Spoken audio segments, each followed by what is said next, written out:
XU photoelectric sensor is easy to install. Select the mounting bracket adapted to the situation. Then fix the sensor with the 2 screws supplied with the bracket. The reflector should be installed and aligned properly for best detection performance. It should be installed in front of the sensor regarding the lateral displacement with an acceptable angle. The smaller the angle and the lateral displacement, the higher the sensing distance and the sensing range. Adjust the lateral displacement and rotate the reflector to observe the influence on the sensing range for this 50 per 50 millimeter reflector.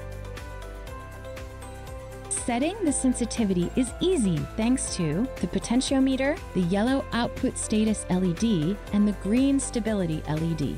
Here is the demo in dark on mode. First, set the potentiometer to the maximum value. Be aware that maximum sensitivity does not necessarily ensure the best detection performance in reflex mode. Especially for detecting objects smaller than the beam spot size. Put the object at the expected sensing distance. Finally, decrease the sensitivity until the output status can change in the presence of the object and the green stability LED remains lit.